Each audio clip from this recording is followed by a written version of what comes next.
The Erie Canal was the first major waterway built in the United States. Opened in 1825, it crossed the state of New York from Buffalo near Niagara Falls in the west to Albany on the Hudson River in the east.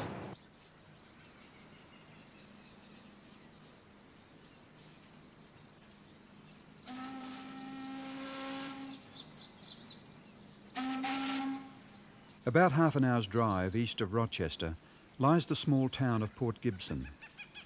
Located on the canal, it was once the main shipping point for the area. It was also the home of an active Methodist layman, Hiram Edson, who in 1843 accepted the message of the soon coming of Christ taught by William Miller and his associates. With tens of thousands of others across the United States, the Millerites of Port Gibson waited with earnest expectation for October 22, 1844. For on this day they expected the Lord to come as the fulfillment of the 2,300-day prophecy of Daniel 8:14. But as the clear morning light of the following day shone upon the canal waters, these same believers were overcome with disappointment and despair. Just how they came to see beyond their own misunderstanding to the clear light of God's leading in three distinct ways is the substance of our story.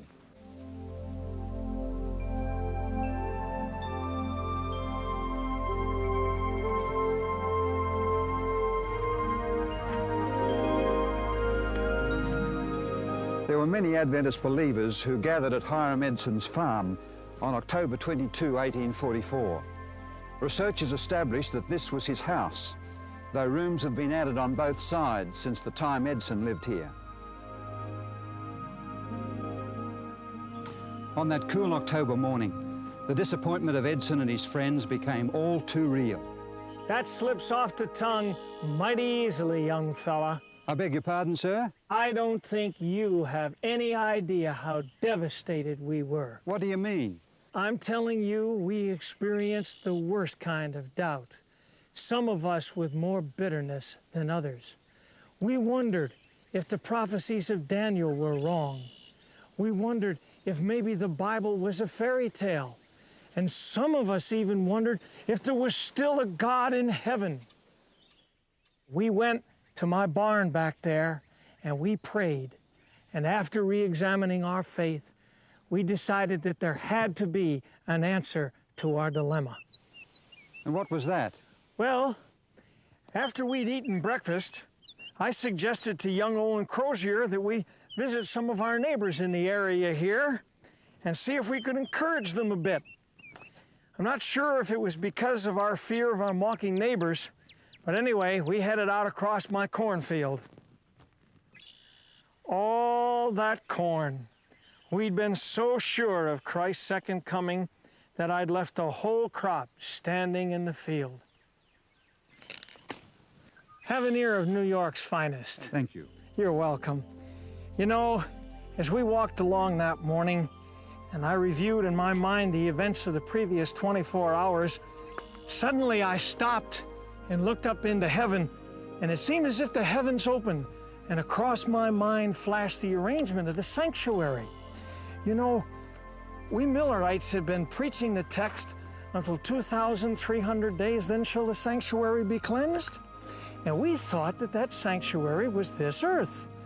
Well, later we realized that the Bible teaches that there's a sanctuary in heaven too.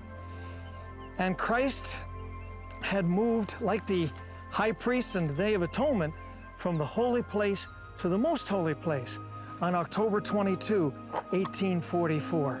Our Lord had a work to perform in heaven before returning to this earth. That's where Brother Miller had made his mistake. The Lord was good. He had heard our morning prayer. Well, so long, young fella. So long.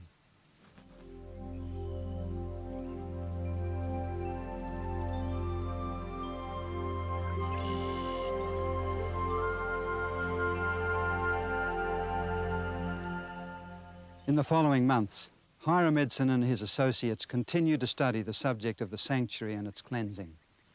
As they thought of their own experience, they marveled at the similarities between their own disappointment and that of the disciples at the time of Jesus' crucifixion.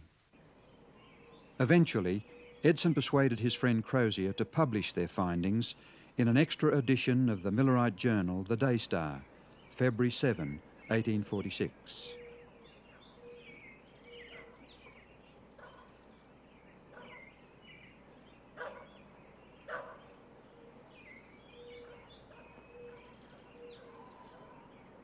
But meanwhile, a second significant development was taking place here in Washington, New Hampshire. 2 years earlier, in 1844, a Seventh-day Baptist lady had shared with a group of Millerite believers here her conviction that the seventh day of the week should be observed as the Sabbath.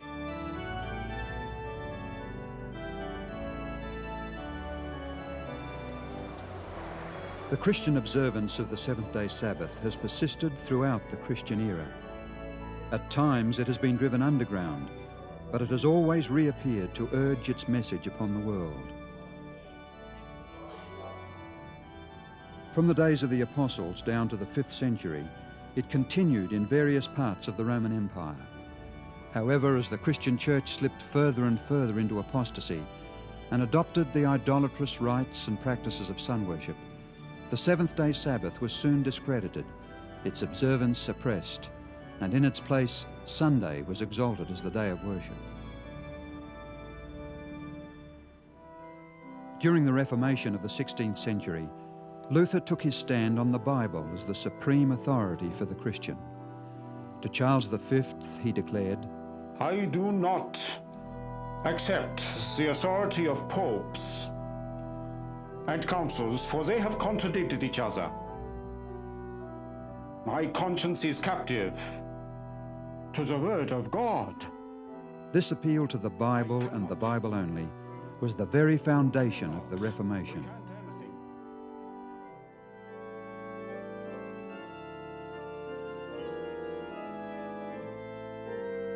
As the Reformation continued, dialogue soon arose within the Church over the question of Sunday and the Sabbath.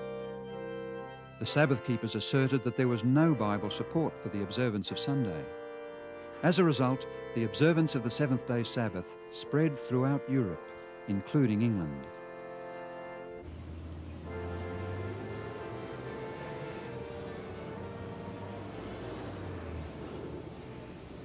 There, agitation over the Sabbath became the centre of controversy among the Puritans throughout the 17th century. Influential people were involved.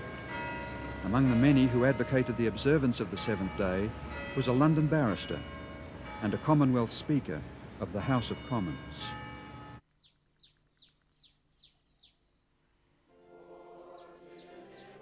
By the mid-1660s, there were many congregations in England keeping the seventh day. A member of one of them was Dr. Peter Chamberlain, physician to 3 Stuart kings, James I, Charles I, and Charles II of England. A contemporary of John Bunyan, Chamberlain was a keen Bible student. On his tombstone in the churchyard at Woodham Mortimer, these words have been written. As for his religion, he was a Christian keeping the commandments of God and faith of Jesus, being baptized about the year 1648 and keeping the seventh day for the Sabbath above 32 years. Chamberlain was a member of the Seventh-day Baptist Church, a small group that had separated from the Baptist Church in the early 1600s because of their convictions concerning the Sabbath.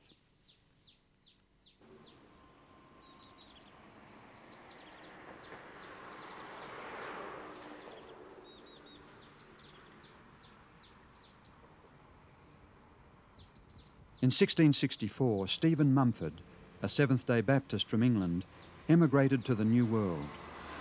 In 1671, he organised the first Seventh-day Baptist Church in America at Newport, Rhode Island. During the next 170 years, their influence spread throughout America until in 1843, Seventh-day Baptists numbered about 5,500. In that year, their General Conference voted on a most significant resolution. That the first day of November next be observed by our churches as a day of fasting and prayer, that Almighty God will arise and plead for his holy Sabbath. Little did they anticipate the manner or the magnitude of the answer to their prayer. Within months of their day of prayer, a Seventh-day Baptist widow, Mrs. Rachel Oakes, decided to move to the little village of Washington, New Hampshire. Her 18-year-old daughter, Delight, had accepted a position there as a schoolteacher.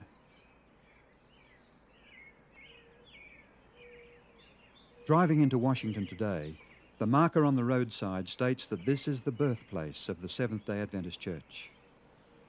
What happened here to attract such a title?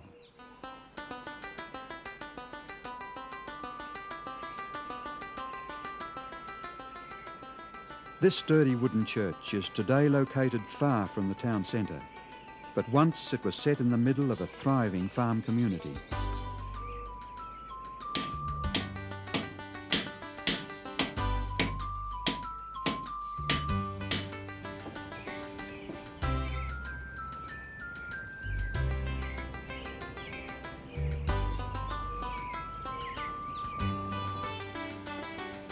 In 1844, Frederick Wheeler was the Methodist circuit-riding pastor of this church. 2 years earlier, after reading William Miller's books, Wheeler began to teach the soon coming of Jesus. The majority of his congregation here also adopted Miller's teachings.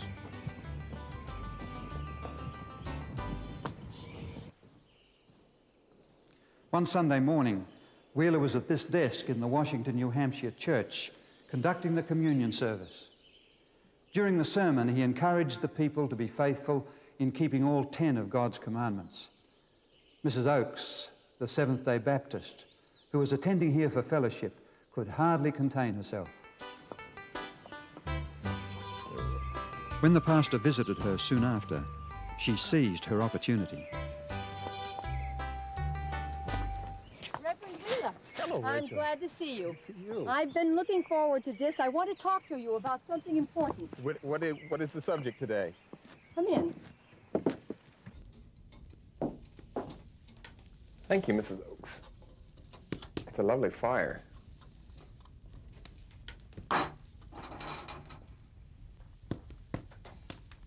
In Sunday service, Reverend Wheeler, you said that everyone who confesses Christ should obey all God's commandments.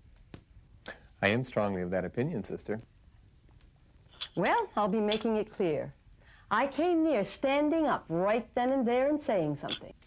I sensed as such. What did you want to say? I wanted to tell you that you had best put that cloth back on the communion table until you begin to keep all God's commandments yourself, including the fourth.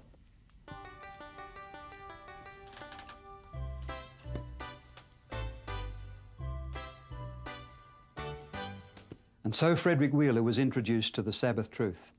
Soon after, he kept his first Sabbath, preached a sermon on it, and thus became the first Sabbath-keeping Adventist minister. Not long after the Great Disappointment, William Farnsworth, then in his late 30s, stood up in the Farnsworth family pew during the service and declared his intention to keep the Sabbath also. He was soon followed by his younger brother Cyrus, who was in his early 20s, his own wife and father and others. Forced to withdraw from fellowship, these first Sabbath keepers met in the large Farnsworth home not far away. It was not until some years later that they acquired eventual ownership of this church.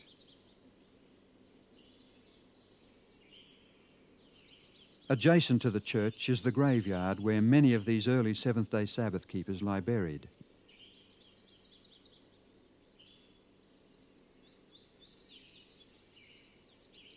This marker reveals that Cyrus Farnsworth later married Rachel Delight Oakes, the school teacher and daughter of Mrs. Rachel Oakes.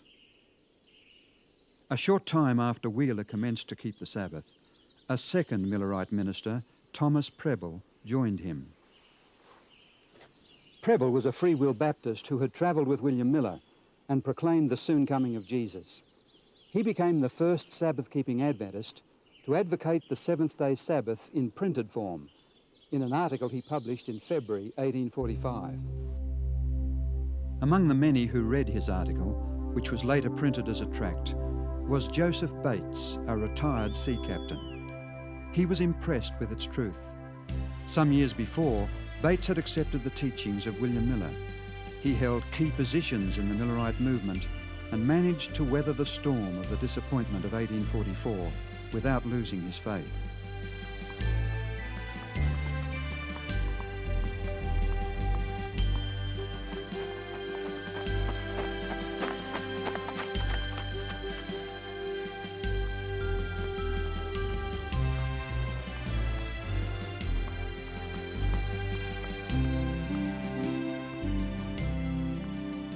Hearing of the company of Sabbath keepers in Washington, he journeyed there, but on the way met with Frederick Wheeler on his Hillsborough farm. The Sabbath, I'm just having difficulty. They studied the Bible together throughout the night. What I do study, I feel confident is... Next morning, they both went to Washington to Cyrus Farnsworth's home. What do you think about it?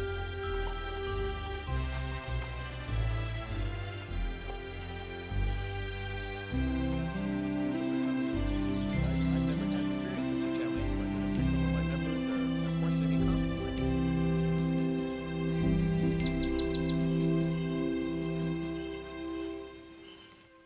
Here at the Farnsworth home in 1845, after further study with Wheeler and Farnsworth, Bates made his decision about the Sabbath.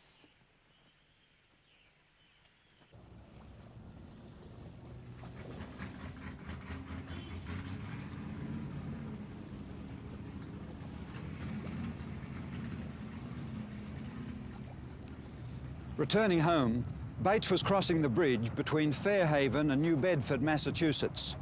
Only the approaches to the bridge remain today.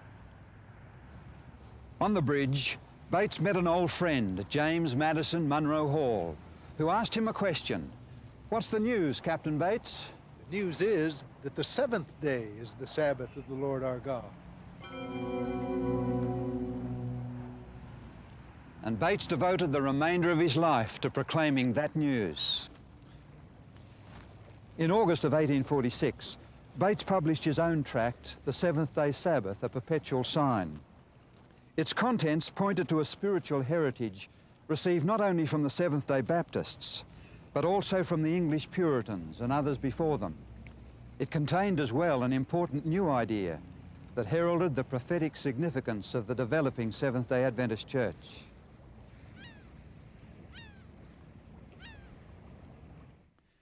After Bates had begun to keep the Sabbath, he noticed something that the Millerites had overlooked. They had seen their movement as the fulfillment of the first and second angels' messages of Revelation 14, which were to be proclaimed prior to the second coming of Jesus. But there was also a third angel's message. Bates noted that Revelation 14 and verse 12 describes the people who are preaching these messages as those who keep the commandments of God and the faith of Jesus. This confirmed in his mind the importance of keeping the commandments.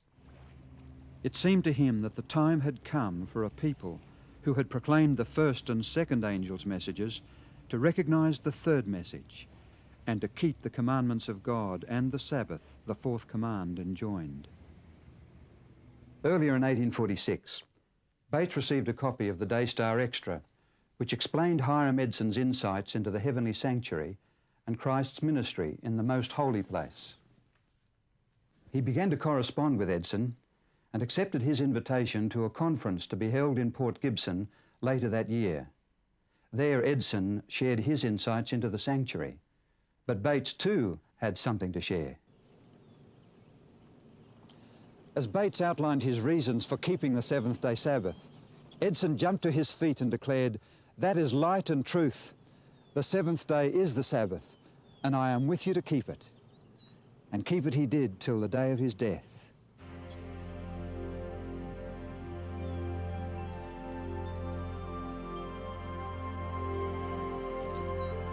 But in his conversation with the Port Gibson leaders, Bates also began to see a connection between the Sabbath and Christ's ministry in the most holy place of the heavenly sanctuary.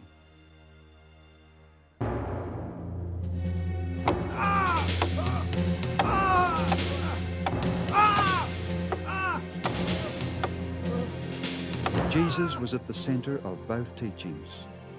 In one, he was the all-sufficient sacrifice as God's Lamb, as well as High Priest, ministering the blood and cleansing the sanctuary. In the other, he was the creator of the world and giver of true rest. The 1846 conference was the first public expression of such a connection.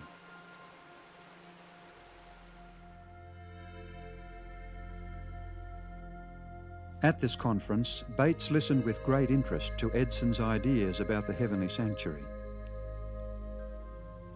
He knew that the Bible taught that the Ark of the Covenant was located in the sanctuary's second apartment, and that inside the Ark were the Ten Commandments.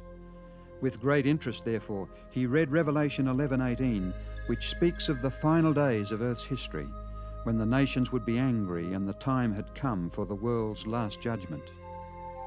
But then in the next verse he read that at the same time the temple of God, or the heavenly sanctuary, was to be opened, and there was seen in his temple the ark of his testament. Bates reasoned that if Jesus' ministry in the most holy place was now the focus of attention, then the ark, its law, and the seventh-day Sabbath that law commanded also assumed new importance. The fulfillment of the 2,300-year prophecy in 1844 had therefore drawn attention to the heavenly sanctuary in a way never seen before. As a result, two special emphases concerning Jesus emerged.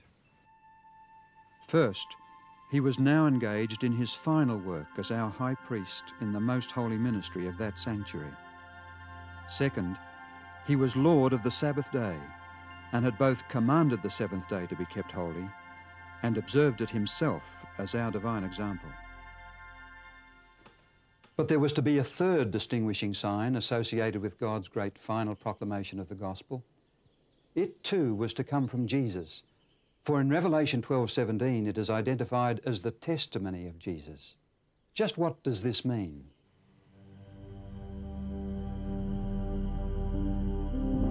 In Revelation 12, John describes the woman clothed with the sun representing the church. He sees her waiting for the birth of Jesus, then persecuted and led away into the wilderness, where God protects her for a period of 1,260 years. Verse 17 then says, "The dragon was enraged at the woman and went off to make war against the rest of her offspring, who obey God's commandments and hold to the testimony of Jesus." A comparison between Revelation 19:10 and 22:8 reveals that the testimony of Jesus, declared to be the spirit of prophecy, operates through the prophets, those individuals he has chosen to speak his testimony to his people. The Old Testament prophet Joel records, "And afterward I will pour out my spirit on all people. Your sons and daughters will prophesy, your old men will dream dreams, your young men will see visions. Even on my servants, both men and women, I will pour out my spirit in those days." The context of these verses points to their ultimate fulfillment in the days before the coming of the great and dreadful day of the Lord. The 19th century reveals several impressive fulfillments of this prediction.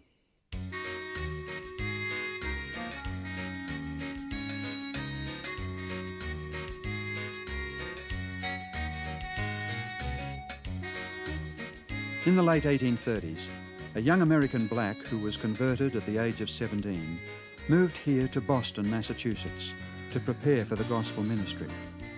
His name was William Foy. During 1842, Foy received two impressive visions. He later published a description in a pamphlet entitled "The Christian Experience of William E. Foy," together with the two visions he received in the months of January and February 1842.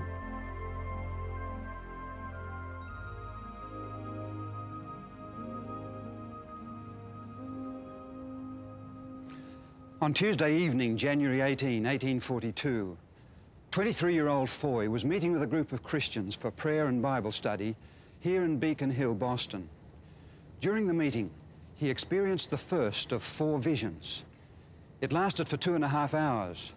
during which a Dr. Cummings examined him and could find, and I quote, "no appearance of life except around the heart." In his vision, Foy witnessed the rewards given to the righteous at the second coming and was shown the matchless beauty of heaven. He was hesitant to share his visions, for he knew the prejudice against blacks. But less than 3 weeks later, he was given another vision while meeting in a crowded church. This vision, lasting 12.5 hours, revealed the scenes of the Great Judgment Day. It is with deep regret that I must now pass judgment upon your life. As a child, you were fortunate to have the benefit of God-fearing and loving parents. As the scenes passed before him, he saw that neither profession, politics, nor status can save, only a relationship with Christ. In fact, if notice had been taken of his vision concerning the pre-Advent judgment, perhaps the great disappointment 2 years later may have been softened, if not avoided altogether.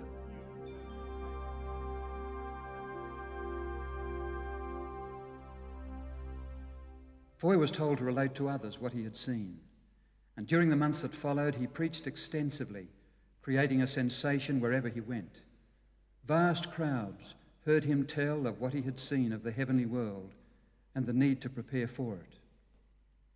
It appears that 2 more visions were given to him, including one revealing 3 steps to the heavenly city, which he did not understand. For nation shall rise against nation, and kingdom against kingdom. And there shall be famines, pestilences. No more earthquakes, and visions were diverse given to places. William Foy after the disappointment. However, he maintained his hope in the second coming of Christ. He continued as an esteemed and beloved preacher in small rural communities, finally settling in East Sullivan, Maine. And this gospel of the kingdom shall be preached into all the world, for a witness unto all nations. There he died in November 1893 and was buried here in the Birch Tree Cemetery.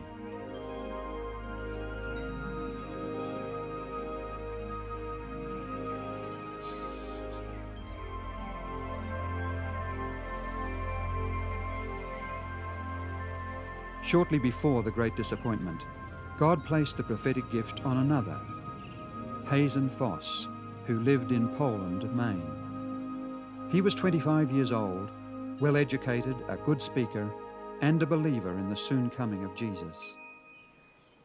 In his first vision, he was shown the journey of the Advent people to the city of God. It corroborated with Foy's visions and included a view of 3 steps by which God's people approach the holy city. After the disappointment, he was told to relate what he had seen. Fearing opposition, Foss refused. In a second vision, he was again urged to share what he had seen, but still he refused. A third vision followed, in which he was told that he was released and that the burden would be laid upon one of the weakest of the weak, who would do the Lord's bidding.